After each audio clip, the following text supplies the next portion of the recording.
राधा स्वामी। प्रिय सज्जनों, सत्संगी जनों, माताओं, बहनों, भाइयों, कल तो आपने देख ही लिया था। हालात ऐसे थे कि जिसमें सत्संग करना संभव नहीं था।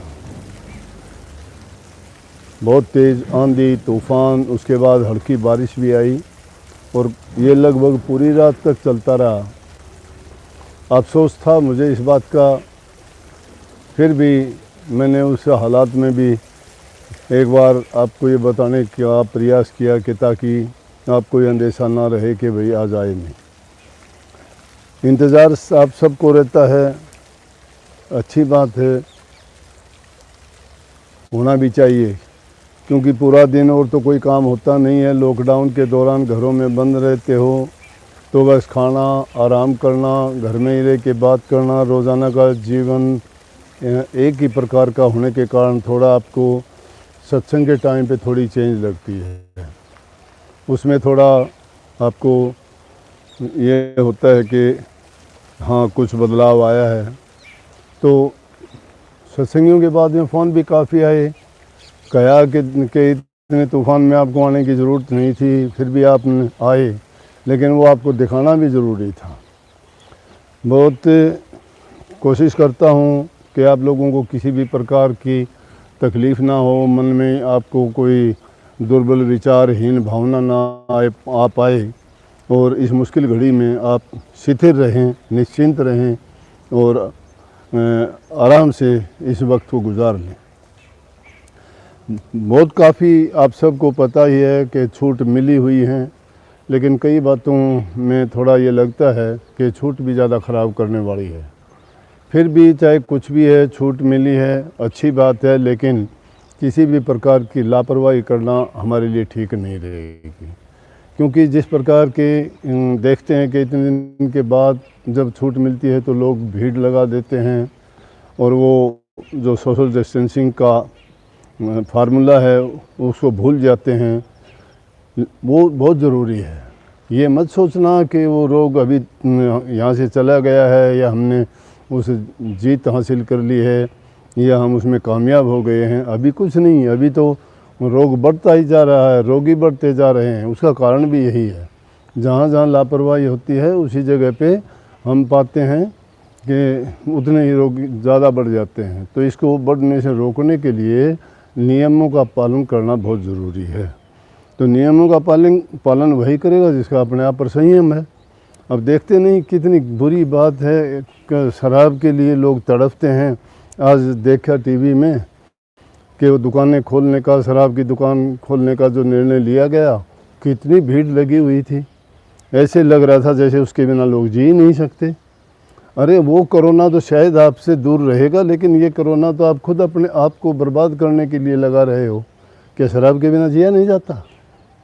किस लिए उसके जहर को पी के अपने जीवन को बर्बाद करने में तुले हुए हैं। सबसे बुरी बात यही है कि हम बुराइयों को कहाँ छोड़ेंगे। जीवन से दुश्मनी है, जीना ही नहीं चाहते वो लोग। सबको पता है ये जहर है, किस तरीके से वो बनती है, कितना नुकसान वो करती है। धन का नुकसान करती है, शरीर का नुकसान करती है, हमारे आचरण से हमें गिरवाती है, हमारे चरित्र से हमें गिराती है। और कोई भी हम किसी भी इतबार के काबिल किसी के नहीं रहते हैं। शराब पीने के बाद बेवकूफ़ पागल हो जाते हैं, कोई हमारी बात में सच्चाई नहीं रह जाती, लोग हमें नफ़रत करते हैं। हर प्रकार से जो चीज़ हमें बर्बाद करती है उस चीज़ के लिए कितना क्या कुछ करते हैं। अरे कोई अच्छी चीज़ के लिए, अच्छे काम के लिए अगर हम जाएं तो कितना अच्छी बात है। खुद भी सुखी रहेंगे, स्वास्थ्य अच्छा रहेगा, धन की बर्बादी नहीं होगी, चरित्रवान बनेंगे, शरीर में ताकत होगी, वो रोग से, बीमारी से, हर प्रकार के जो विरोधी शक्तियाँ उनसे लड़ने की हमारे अंदर शक्ति आएगी। और अगर हम तंदुरुस्त होंगे तो हर चीज़ का, हर बुराई का, हर बीमारी का मुकाबला कर सकेंगे। लेकिन इस तरह वाली चीज़ों का प्रयोग करते हैं तो हमारे जीवन का क्या हाल होगा। आदमी किसी भी जीवन में बुराई में जब पड़ जाता है, निकलना बड़ा मुश्किल होता है और वही बुराई उसको लेके बैठती है। जीवन बहुत पवित्र है, बहुत मुश्किल से मिलता है, बहुत बहुमूल्य है। इंसान का जीवन जिसको देवी देवता भी कहते हैं कि हमें एक बार ये मौका मिल जाए तो हम इस कर्म भूमि में आके अच्छे अच्छे कर्म करें, जिसके कारण हम अपने जीवन को सफल करें। क्यों कि इंसान के रूप में जो काम हम कर सकते हैं और सबसे मुख्य काम है भक्ति का, प्रभु की भक्ति करके अपने जीवन को सफल कर सकते हैं। लेकिन क्या होगा कि हम अच्छाइयों को तो त्याग देते हैं, छोड़ देते हैं, बुरी चीज़ों के पीछे भागते हैं। दुनियादारी की चीज़ जो हमें बर्बाद करती हैं उसमें मन लगता है, अच्छाई की तरफ मन नहीं लगता।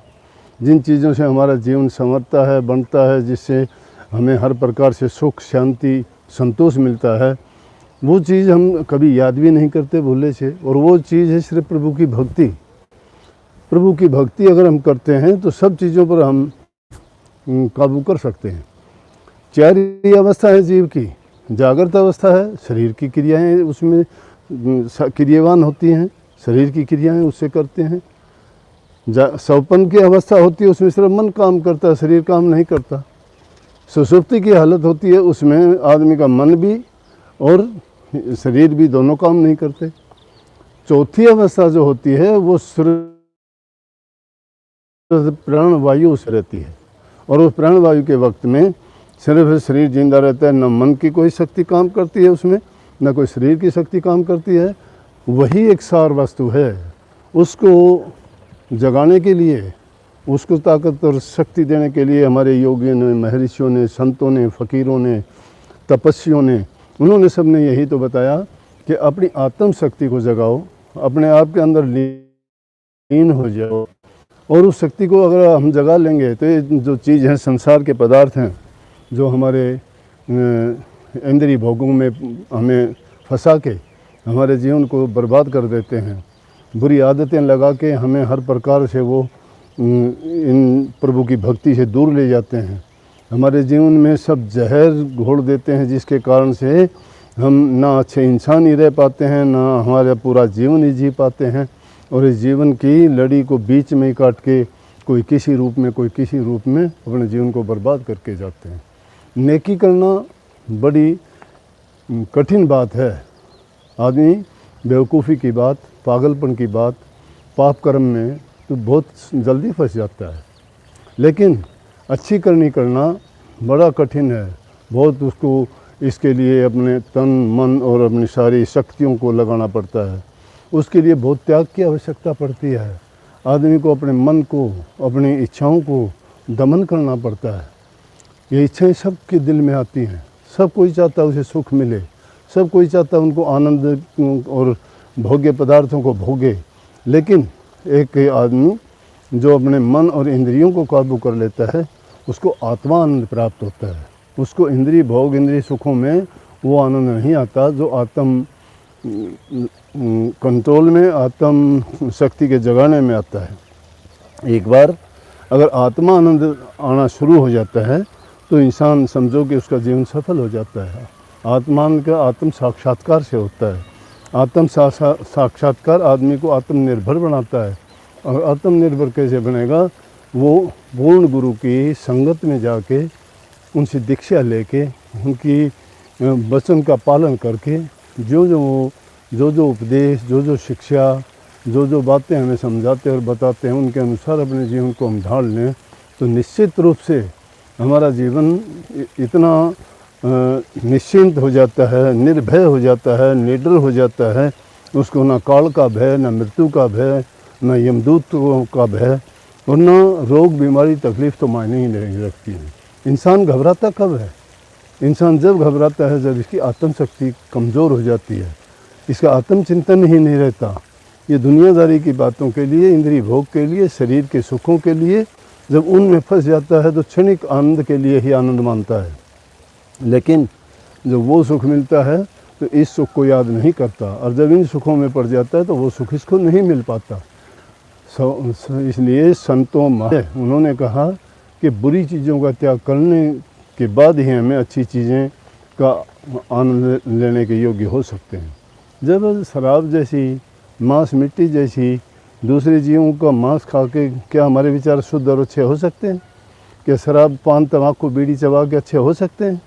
ये तो राक्षसी चीज़ थी। हमारा इतिहास उठा के देखो पुराने ज़माने में भी अगर इन चीज़ों का सेवन करने वाले थे वो बस्ती से दूर ही रहते थे, लेकिन आज के ज़माने में इस चीज़ को बहुत बड़ी मानते हैं।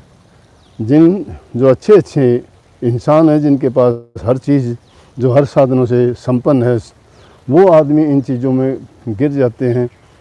समझदार हैं, पढ़े लिखे हैं, विद्वान हैं, लेकिन इन चीज़ों के लिए उन्होंने एक फ़ैशन बना लिया। इस कलयुग में पता नहीं क्यों ये घटिया चीज़ें जो इंसान को गिराने वाली हैं, जो उनको हर प्रकार से शारीरिक रूप से, मानसिक रूप से और आत्मिक रूप से खाली कर देती हैं, लूट लेती हैं, फिर उन चीज़ों में इंसान क्यों पड़ता है। लेकिन कलयुग है, अच्छी बात बताओ, समझाओ, नहीं मानता। बुरी बातों को अगर आप कोई बिना समझाए भी, बिना बताए भी, बिना किसी के सिखाने के भी अपने आप सीख जाते हैं। इसलिए अच्छे कर्म करो, अच्छे कर्म करोगे तुम्हारे आत्मिक बल होगा। आत्मिक बल वाला इंसान डरता नहीं है। क्यों नहीं डरता है कि उसकी आत्म शक्ति इतनी मजबूत होती है, वो कभी भी विपरीत परिस्थितियों में डगमगाता नहीं है, शिथिल रहता है और वो हर प्रकार के चीज़ों से संघर्ष करके विजय हासिल करता है।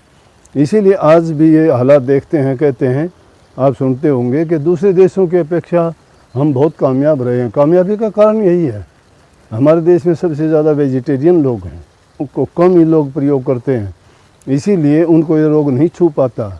लेकिन दोबारा से अगर इन चीज़ों की छूट मिलती है, शराब की मिलती है, मांस मछली अंडे खाते हैं, तो फिर रोग अपने आप बढ़ेगा, क्योंकि उनके लिए तो ये बुरे विचारों को, बुरे ख्यालात को, रोग बीमारियों को एक निमंत्रण देने वाली बात है। इसलिए जितना हो सके इन दुर्व्यसनों से बचे और अच्छे ख्याल, अच्छे विचार रखें, प्रभु भक्ति में मन को लगाए। जितना हो सके नाम का चिंतन करो, सुमन करो, भजन में मन को लगाओ, दोनों टाइम लगाओ। काफ़ी समय अब आपके पास, कोई बहाना नहीं है। कभी तो कहते थे कि समय नहीं मिलता, अब समय मिलता है, बहुत मिलता है। जब और कोई काम करने के लिए नहीं है, बहुत समय है, दिन में कई बार ध्यान में जाओ, विचार, अच्छे ख्यालात और अच्छे चिंतन करो, तुम पाओगे कि ये वक्त हमें उस अच्छी आदत में ढाल देगा जो हम पहले नहीं कर पाते थे। और शायद ये उन लोगों के लिए एक अच्छा अवसर भी होगा, क्योंकि जब ये ऐसा टाइम मिलता है किसी को, तो एक समय में एक चीज़ किसी को दुख देती है तो किसी के लिए वो अच्छा भी कर रही होती है उसी वक्त में। इसी प्रकार से हमें इस अवसर का पूरा लाभ उठाना चाहिए। एक तरफ से तो हम इस समस्या से निकलेंगे, दूसरी तरफ से हमें जो टाइम भक्ति, भजन और परमात्मा को याद करने का मिलेगा, उसमें ज़्यादा से ज़्यादा जब टाइम हम लगा पाएंगे तो हमारा बहुत ही अच्छा जीवन गुजरेगा और हम हर प्रकार से अच्छा कर पाएंगे। इसलिए अच्छे इंसान बनना ही आज के ज़माने में बड़ी बात है। ये कलयुग का टाइम है, जहाँ देखो मारा मारी है, आपाधापी है, लूट खसूट है, कोई किसी का कर्म धर्म में है, लेकिन फिर भी जहाँ देखोगे नेम उठाते हैं, कसम उठाते हैं, बोलते झूठ, कपट है मनों में, ईर्ष्या, निंदा है, द्वेष है। इन बीमारियों ने इतना घर कर लिया है लोगों के दिलों में कि सबका विश्वास टूट गया है। तो अब जो इंसान खुद अच्छा है उसके लिए सारी दुनिया अच्छी हो जाती है। तुलसी साहब तो कहते हैं सब प्रकार के लोग आपको मिलेंगे कि तुलसी इस संसार में भांति भांति के लोग, सब से रण मिल चाली और नदी नाव संजोग। इस दुनिया में तो इसी तरह से हमें रह के अपने सारे काम करने हैं। जिस प्रकार से एक राजा कहीं शिकार खेलते खेलते खेलने के लिए गया तो जंगल में रास्ता भटक गया। जब रास्ता भटक गया, प्यास लगी, भूख लगी, दोपहर का टाइम हो गया, रेट चलाता हुआ मिला। रेट जानते हो, बैलों से पहले पुराने ज़माने में चलाते थे, ज़मीन से पानी निकाल के और अपने खेत की सिंचाई करता था। और कहीं उसको पानी नहीं मिला तो राजा पानी पीने के लिए उस किसान के पास जाता है और उसे कहता है कि मुझे प्यास लगी है, पानी चाहिए।